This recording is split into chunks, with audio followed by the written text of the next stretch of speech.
Hey, what's ready? Welcome back to News Toast, and obviously, there's been a lot of chaos and just confusion these past few weeks for the Xbox brand, and really for fans of the platform.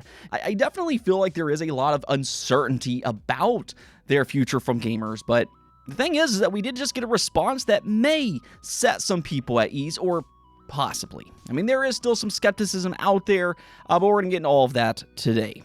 Also, we got an update from one of Sony's most successful and beloved studios, so make sure to stick around for all of that as well. First, though, I do want to thank my supporters on Patreon and on YouTube memberships. Thank you just so much for what you do, and you will receive this video through early access. Let's go get right into things, though, starting off with the Pokemon franchise. In case you missed yesterday's video, Game Freak was hit by a massive, and I mean an absolutely massive leak, and there's just a ton of information floating around online.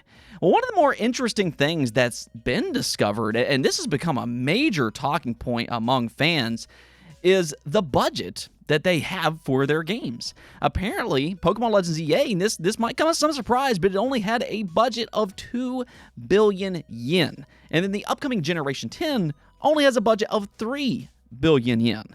So if you translate that to US dollars, that comes out to just a $20 million budget for Generation 10 and only $13 million for Legends EA. So, this is pretty crazy for quite literally the biggest IP in the entire world. And just for comparison's sake, games like Call of Duty and Spider-Man 2 cost upwards of $300 million. And that's really becoming the new norm for a lot of modern AAA games. And then meanwhile here, you have Pokemon, and apparently it only costs a fraction of that, just $20 million for Generation 10. And I really think that explains a lot. Their last couple of games almost feels like they've been held up by Scotch tape and paper clips, if we're being completely honest. And that might be because they're just not receiving the budget that they probably should be. And I don't think that's necessarily Game Freak's fault. I know a lot of people always give them a hard time, but I think this might more so fall on the Pokemon company, because to them, they likely see that their games are selling tens of millions of copies, and they're probably just saying to themselves, why increase the budget? Now, that's unfortunate for gamers, but that's probably how they're viewing this entire situation. Either which way, though, I do feel like this explains a lot about why Pokemon hasn't received a bigger jump in visuals, and also why it still doesn't have things like voice acting as one such example. It really comes down to their low budget. Now, we also got an update for Ghost of Yotei in Europe. There's been a lot of discussion about whether or not this game has been successful, because for whatever reason, Sony still hasn't put out official numbers. But we are starting to gather clues across different regions, including in Europe. This is according to GSD's European chart, which tracks both digital and physical units. And according to them, Ghost of Yotei entered the chart at the number 2 spot, both in terms of units sold and in revenue earned. Now, FC26 did beat it out, which I don't think is entirely unexpected. That is a massive series, especially over in Europe. But what they are saying is that Ghost of Yotei is Sony's best first-party release since the launch of Spider-Man 2. Now, okay, I understand that might sound really good on paper, but I am going to point out that, Sony hasn't exactly been super fast this generation in terms of their first-party output. In all truth, they really haven't had a lot of major releases since the launch of Spider-Man 2. There's been Astrobot, though I don't know if I would really call that a big-time release. There was also Death Stranding 2. Again, is that a big-time release? Is that even considered a first-party title? And then there was also Helldivers 2, but that's pretty much about it. Unless you want to consider Concord, but we're not even going to go down that road. And in my opinion, I would expect Ghost of Yotei to beat those games out. I do understand that Helldivers 2 turned out to be, this massive live service game for Sony, but it was also a game that sold over a long period of time. It really was an unexpected success for them that built momentum as word of mouth spread online, whereas Ghost of Yotei, it was kind of expected to be very front-loaded. Now, we'll see how its legs are over the next couple of weeks and months. So I'd say with all that in mind, I'd still like to see more data for Ghost of Yotei, specifically in how its launch stacks up compared to Ghost of Tsushima during the same time frame. Now, that there, I will say, is pretty good news for Yotei, because they did mention that it's so far in line with Ghost of Tsushima in Europe. Now, at the same time, we also know it's behind Tsushima in Japan by quite a large margin. So again, that's really where I want to hear from Sony, just to kind of compare the two. But despite all of that, what I will say here is that Sucker Punch did a wonderful job with Ghost of Yotei's budget. According to them, it's very similar to Tsushima, which was around just $60 million. So regardless of how it stacks up compared to Tsushima, or what the internal expectations are from Sony in terms of units sold, I mean, I can pretty much guarantee that this is already a profitable game for them. I mean, sure, Sony likely wants to see IP growth, but at the end of the day, I think they're still going to be pretty happy with its profit margin, and that's simply because Sucker Punch, unlike a lot of other AAA studios, actually managed its budget very well. So, I mean, really, I'm just going to have to give a big applause to them. Now, speaking of Sucker Punch, in an interview with VGC, they talked about what they're going to do next, and check out what they said. This comes from their studio head, and he said, "The truth is that whatever we do next, whether it's continuing Ghost or going back to Sly, the decision is really more limited by, again, our cherishing of focused and time to iterate, which means that we really can only do one thing at a time. If we were good at juggling 4 projects, yeah, we'd have a remaster, and let's go do one of those and one of those, and do some fan requests. That would be really popular. But we only get to do one thing. So it kind of has to be your best idea, right?" And that's really clarifying. It's not like there aren't 15 good ideas, but you only get to do one. And by the way, you only get to do one of those about every 5 years. So that choice is really important. I mean, that's choosing your college and your major every 5 years. And I think that's actually a really well-made point. Fans sometimes do get frustrated when the game that they want doesn't get made, but not every studio is actually capable of making every single game that fans want. And in the case of Sucker Punch, they're not really built in a way to do multiple games at once. That's probably one of the reasons why they've been able to keep their budgets a little bit on the lower side, because they're not pumping their studio full of resources. Now, at the same time, that doesn't necessarily rule out the idea that Sony could go out and partner up with somebody to either license out one of Sucker Punch's IP or for them to do a remaster.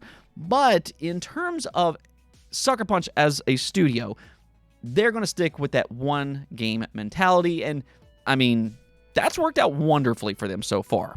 The only thing is, though, is what are they going to do next? And I hate to say it, but I'd be shocked if they chose to do Sly Cooper. I know a lot of people would love for them to do a new Sly Cooper game, and even for me, as much as I'd love for them to do a new Sly Cooper game, my guess is that they probably don't view a new Sly Cooper as a surefire hit as maybe something like the Ghost series. Now, they do also have the Infamous franchise, which, I mean, it's been a little while since we've gotten a new Infamous, and, you know, for me personally, I'd really like to see a new entry with modern technology. I think that would be really cool, and plus, I'd really just enjoy to see an original gaming superhero again, as opposed to licensed heroes like we've been getting for a long time now.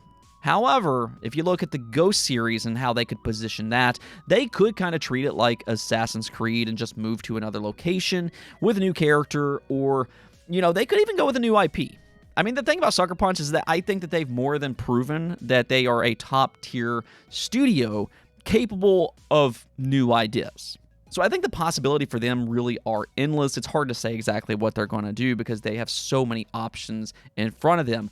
But like they said, it can only be one game.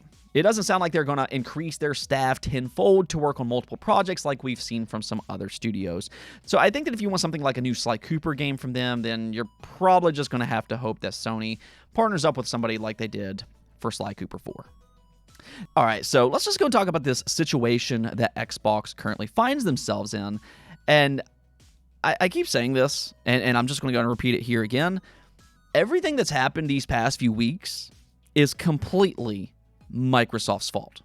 I mean, we can point to the misinformation that's been posted on forums, and okay, but at the end of the day, the fact that everything has been believable, I think says a lot about the Xbox brand and the security that fans currently have regarding their future. there are questions and there are concerns about the Xbox brand. So when people started to post about Target and Walmart potentially moving away from Xbox, I personally don't blame the people that believe that. A lot of people started to notice that, yeah, the Xbox section at their local store isn't all that big. And they started to wonder if that was maybe a little bit concerning. Now, like I said the other day, though, I do think that there's more nuance to this situation than just Target and Walmart belling out on Xbox. But I'm going to circle back to that here in just a moment. However, after this story just absolutely exploded online, Microsoft issued a response. They said that Walmart and Target remains committed partners for their consoles, their games, and their accessories. We talked about that before. However, there was still some skepticism regarding this entire situation. Some people just don't believe Microsoft because sometimes, they say one thing and then they do another. However, Target themselves has now issued their own response regarding this rumor. This comes from Cade over on Twitter, which he's a gaming writer on Comic Book, and he posted that Target has provided a statement to me following rumors that Xbox games and hardware is no longer being sold in the store. The spokesperson noted that Xbox products are still being sold at Target in store and online. And then right after that, he did note that this was from Target's PR team, which is actually very important for this situation because last week there was a lot of people calling Target and Walmart's customer service and they were asking them about Xbox stock, and I've explained this in the past, but that is actually a terrible, terrible way to confirm any kind of information like this. Now, the reason I say that is because customer service employees don't actually know a lot about bigger picture type of stuff. That's not what they're paid to know about. So people really do need to stop doing that and taking it as some kind of 100% confirmation. It's not. However, this is not going to be the last time people do that. They're going to continue this, but whatever the case may be, both Microsoft and now Target have confirmed that, yes, Xbox merchandise will remain in stores and on their website. Now, that doesn't necessarily mean that they're going to have the biggest shelf space, and in all truth, one of the reasons that this story was believable or even ballooned in the first place is because Xbox has diminished in stores these past few years, and that might be increasing a little bit more so, and that's for two different reasons.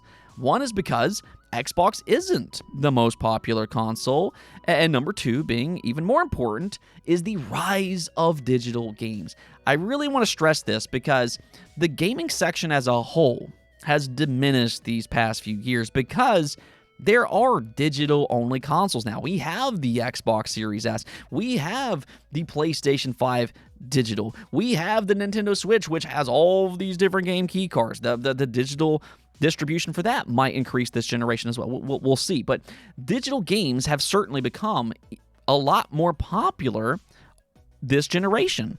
And the thing about Xbox is that out of all of the big three, digital is by far and away the most popular option for Xbox gamers. So it does make a lot of sense for retailers to make the Xbox section smaller, not only because it's less popular than the other platforms, but also because they're not selling a lot of physical Xbox games. Xbox gamers do widely prefer digital. I mean, I hate to say it, but, as sad as it is, the gaming section in retail stores are only going to get smaller over the next 10 years as digital continues to grow. And I'd say by next generation, if Xbox does, in fact, go all digital, which is certainly a possibility, then we really might see no Xbox games in stores at all. And I think that's going to be a sad time, not just for Xbox gamers, but just for gamers in general. It does seem like that space is going to grow smaller over time. For the time being, though, at least based off of this PR statement and from what Microsoft previously said, do expect Xbox in stores for the foreseeable future, even if it's diminished compared to what it used to be. Anyways, though, that's going to be it for this episode, but until next time, make sure to subscribe, ring that bell, and peace out.